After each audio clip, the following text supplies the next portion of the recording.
Welcome back to Control Alt Lead, the podcast from computing where we talk to IT leaders about what's moving in the market. In this episode, I'm talking to Matt Grest, who's just left online retailer The Very Group after 3 successful years as CIO.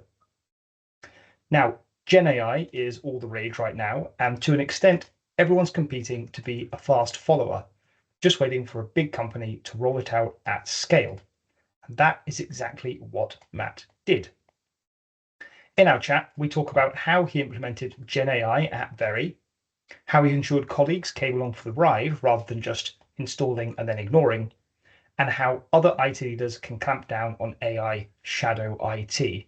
Now, it's a big topic today. We've got multiple AI systems available for free, and we want them to be using the ones that you have okayed. It's a great episode. I hope you enjoy it. Hey, Matt, thanks so much for joining me here today. Let's start off with a quick introduction to yourself, what you're up to at the moment, and where you're coming from, your background in IT. Yeah, so good to see you, Tom. So my name's Matt Grest. I guess I'm a sort of career technologist, just commencing as of tomorrow, a slight mini career break over the summer. So for the last 3.5 years, I've been CIO at the Very Group, which is UK retailer and financial services business. Prior to that, I was at the BBC. Prior to that, Sky. Done lots of interesting stuff in the past. I used to run the NHS website back when we had our last pandemic, the swine flu pandemic. Remember that? So now just taking a bit of time off over the summer and just looking forward to working out what my next move is. So it's all good. Brilliant. So what we're really talking about today is AI, which is definitely the word on everyone's lips. So let's kick things off with your thoughts on existing Gen AI systems. Like how usable is Gen AI today at scale? Yeah, so I think if you'd have asked me this question 2 years ago, it would have been probably, it's nearly there, but not quite ready for it. I think as we sit here today, yes, there's significant amount of stuff I can talk to you about in terms of what I've done in my career. But the amazing thing is how quickly improvements have been made. It's like literally by the day. And it's impossible to even catch up and keep up for any of us in the industry about what's going on out there. So, and the way I look at it is November 22 was when ChatGPT 3 was launched to the market. And we just saw this massive boom in terms of customer signups, like one of the quickest systems out there to get to a million users, to get to 10 million users, etc., etc. And that really put AI or generative AI in the hands of everyone. And I think people like myself who've worked in technology all of our years, we've sort of been waiting for this moment for sort of 10, 20 years to finally see it. So then you started people to see, oh, right, it is real, it is scalable. What can we do with it? And I think as we zoom forward now to, what we're the end of May 24. And I think we're now in a position where every business needs to have an AI strategy, right? Needs to understand what it means to them, what it means to their industry, their customers and their colleagues, what it means to the cost of running their business. I think now with the fact you've got infinite compute power through the big cloud providers, whether it's AWS, whether it's Azure, whether it's Google, et cetera, you have the ability to scale in terms of processor cycles. You've got huge innovation in terms of AI models.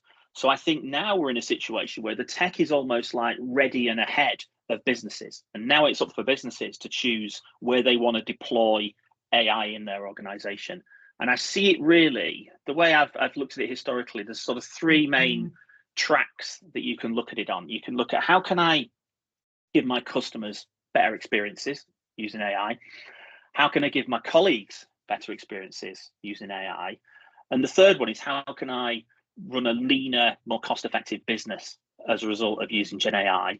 But with the final one, not forgetting the impact on customer NPS, right? Because it's always really, really easy to take costs out of an organization, but you absolutely have to look at what that actually means to your customer.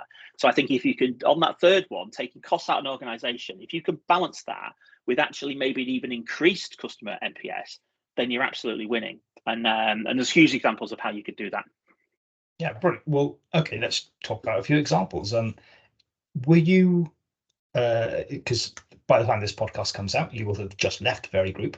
So were you, rather than are you, trialing or proof of concepting AI in any specific areas at Very?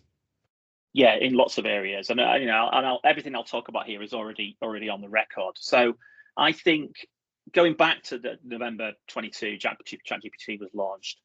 I set out then a strategy within my team to make Very the leading AI-powered retailer in the UK. Let's set that lofty ambition. So I think now you'll have seen through press releases the search facility on the website and app is significantly powered by AI and really personalizing it in a way that it's never been done before. The strategic relationship that was forged with AWS to work really hand in hand together with AWS to use their LLMs, large language models, and their AI infrastructure together with the use cases at Very and meld them together. It was a great partnership, and hopefully that will continue to flourish in the future. And lots of other stuff behind the scenes. And I think, but again, I think that it's not only about the tech, it's about the cultural change that can be driven inside the organization, because people need to feel confident about the use of AI, and they need to feel open-minded enough to use it, because in any organization, you'll have had processes that have taken place in a particular way for years at a time. All of a sudden, you've got this new way of delivering that process using AI, when previously it was people and it was decades of expertise. So it's always going to be a challenge in any organization, is how you can bring the rest of the organization on a sort of cultural change piece alongside the tech piece. Because if you just land the tech and you don't land the adoption, then you've actually created a more complex organization than you started with, when that was actually the opposite of what you needed to do.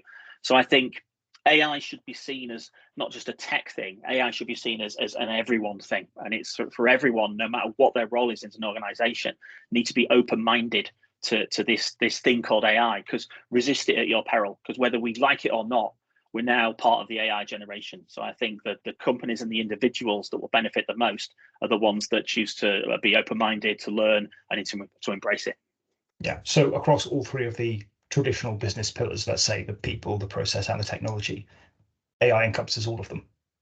I definitely think it does, and I think and really the challenge really is that in the future, as we go forward, bringing AI into an organization will often come from the tech function, but the challenge for that tech function is to create followership across and around the organization, and make people understand what it is, to not be scared of it, to be transparent about how it works, and bring that whole organization along with you. And I think that's where the tech leader of the future will really be measured, in their ability to actually bring the organization along with them.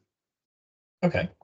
I'm really glad that you mentioned actually a few moments ago about bringing people along with you, because when I've been talking to other IT leaders over the last few months and years, a lot of them are very enthusiastic about AI. They think it has great potential, but they're quite wary about it, specifically on the people side. They say that there's a lot more education and training needed for AI to really take off, for people to understand the benefits, the usability, like how usable it is, and the challenges and risks of using it. So what do you think about that? Is there a gap in the market for AI education and training?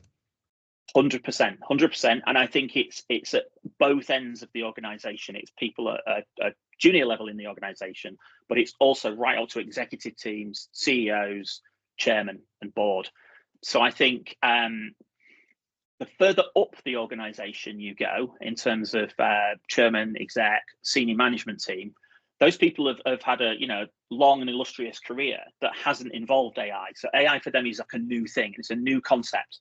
And so that's something that needs to be embraced and learned, and for those people to understand how it would be a good thing or otherwise to their organization, so they can help sponsor initiatives and help drive the culture in the organization. I think further down the organization, if you're a young person just starting your career, nearly getting to the point where AI is just normal. It's just part of life. It's just what we do, isn't it? So there, I think you've got the educational piece is around aligning their sort of AI energy into problems that will solve solutions to solve business problems. I think that making people align that energy in the right way, but also helping people understand around data protection, around GDPR, around safe usage of data, and not training someone else's AI large language model on your own private, secret in-house data and stuff like that. So I think there's definitely huge scope for education, but I think, as I talked about, it's maybe a different flavor of education depending on who you're talking to within that organization. And I think the organizations that will flourish and will flourish in a safe manner are ones that tackle it at all levels, right from the top all the way down to people just starting out their careers. How about vendors? What responsibility do they have to sort of educate people on their own AI tools? I think, yeah, that's a very good question. So I think what we're seeing is every vendor now knowing that they need to have an AI strategy and coming forward with great fanfare about here's our AI strategy, isn't it great, etc. But the vendors need to make sure they're not going too quickly and omitting to think about data and data security and things like that. Also, I think the vendors have maybe got a part to play in that educational piece as well, because it may be a long-lasting vendor that an organization has dealt with for 10 plus years, and they're coming along with this new AI thing. So vendors need to help organizations understand. I say one of the things that I've driven really, really well in the past is having vendor and colleague AI education days as well, where there's this sort of shared experience. And I think most of the large vendors will be very, very open-minded to hosting some of their clients around helping them, upskilling in AI. So I think it represents a huge opportunity for everyone, both vendor and customer alike.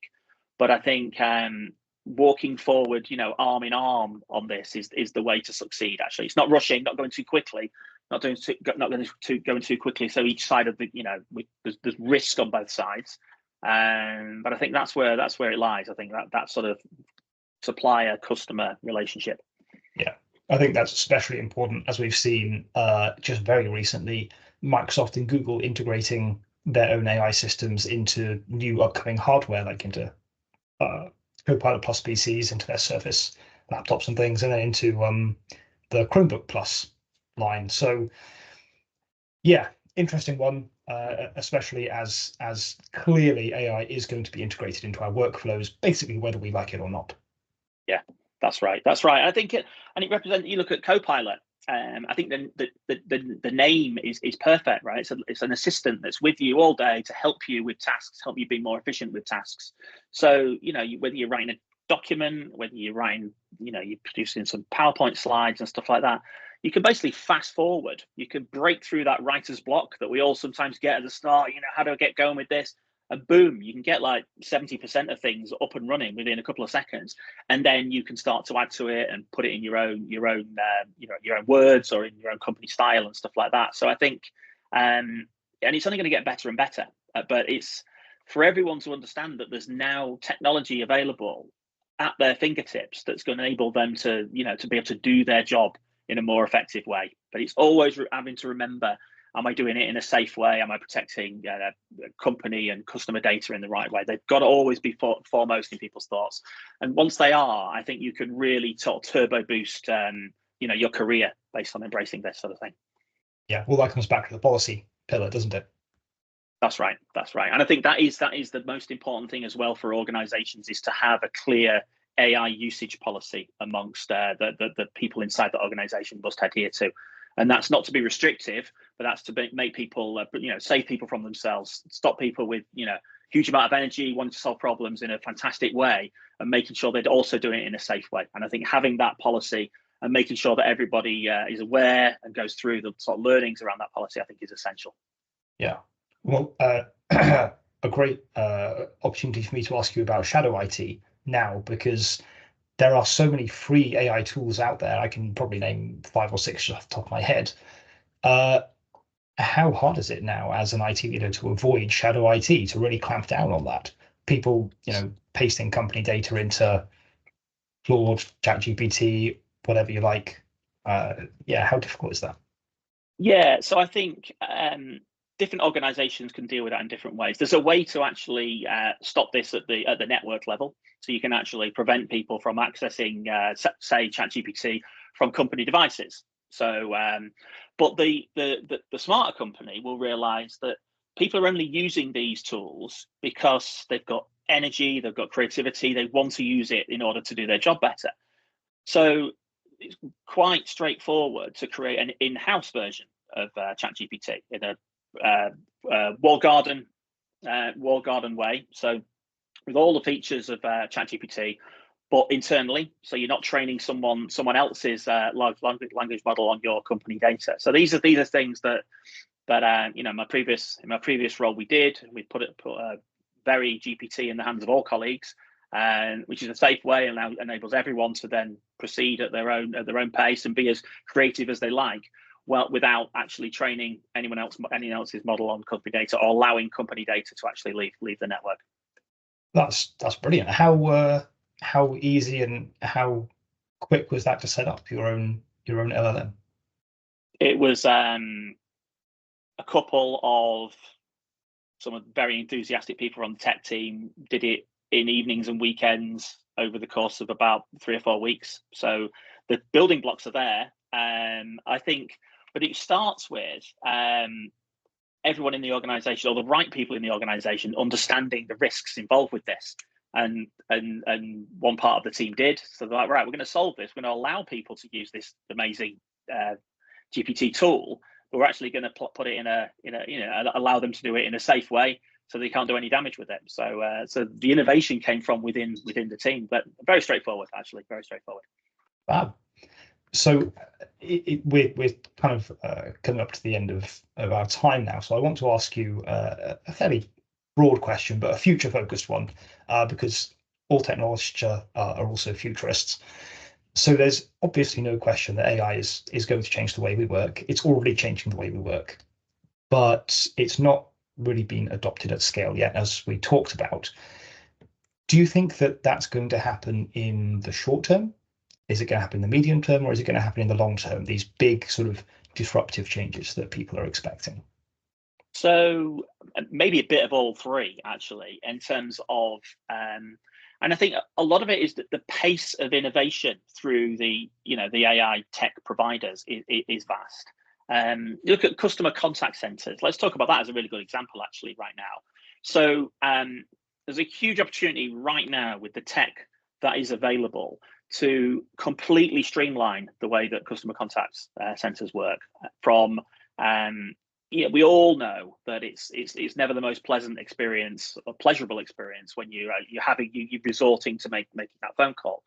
But we now have the ability for your phone call to be immediately answered by essentially a robot in a voice that sounds extremely human. So you don't necessarily need to know it's a robot. For that robot then to immediately be able to identify the intent of your call. So, where's my order? What's the balance on my account? Et cetera, et cetera. And in most cases, if you think about it, when you call a customer contact center, you articulate the intent of your question. I would like to know this. The person that picks it up at the other end of the phone will then hear what you're saying, type into their system, find the information they need, and convey that back to you. That whole section for the majority, I would say, certainly not all, the majority of use cases for people to call up can actually be automated. So we now have really, really smart and good voice recognition systems, the ability then to take that voice, to pass it into text, to actually then understand the intent of that system. Of that request, once we understand the intent, where do we go to find that data? And then we can play that data back to the customer. So the whole thing from a customer point of view is over within 1 or 2 minutes. Now, from an organization's point of view, they allow themselves to run a much more efficient, potentially lower cost organization, but not at the expense of customer NPS. So in that example I talked about there, customer NPS should actually go up, because that customer has literally had to phone, got the answer dealt with within 60 seconds, put the phone down, fine, get on with their day. And that organization has been able to sort of field that call without human intervention. So that technology is now available through multiple different vendors. So I think once we start to see some of and there are some already, businesses that have already gone with that, and been able to sort of extol the benefits of that, then you're going to have other organizations within that sector looking across at them and saying, wow, look what they've done. We need to move fast on that. And then you'll just see this big tidal wave of everyone moving in that direction. So I think that's what we'll see. We'll see maybe the more braver and progressive organizations going first with whatever the particular use case is, that will then prove it to everyone in that sector, and then everyone will move quickly. So I think, so to answer your question, I think we're going to see short-term stuff with the progressive, brave organizations that's then going to have that knock-on to medium and long-term stuff when everyone catches up. But for all organizations, always got to think about the customer NPS. What does it mean to the customer? Because it's dead easy to take cost out of your organization, but you can quite easily do that at the expense of customer happiness. Absolutely. Well, one more question occurred to me while you were talking there, so I'm going to ask you. I know I said that was the last question, but I lied. AI regulation. So you said that there might not be any need for the robot to identify itself as a robot. Do you think that's going to always be the case, or will we get some AI regulation in the future where you have to know you're interacting with a chatbot, or whatever the case may be? Yeah, it is going to be interesting. It's going to be interesting at a sort of a national level, because all governments are going to want to try and find that balance between regulation and really allowing innovation and entrepreneurialism to take place. Obviously, you have GDPR right now, which is maybe a bit of a catch-all in terms of that the customer data. I think we just need to wait and see. Really, I think generally it takes something bad happening to cause regulation to come in, right? And hopefully nothing too bad happens with this. But I think that's where I think we've all got to just keep a watching brief on that, and it might differ depending on which flavour of government that we get in the UK over the next few years as well. But I think so. I don't have a sort of yes no answer to that. I just think it's for all of us to sort of keep our eyes open and see where the mood takes the current government. Yeah, absolutely. Brilliant. Thank you so much for joining me, Matt. And thank you to you, the audience, for watching. See you again soon. Thanks for listening to this episode of Control Alt Lead. Make sure to tune in again next time when I'll be talking to Sarah Milton Hunt, CIO at National Grid, about how she's getting the UK's energy market ready for renewables. Before you go, please leave us a review. It really helps out. And make sure you head over to computing.co.uk for more IT insights. See you soon.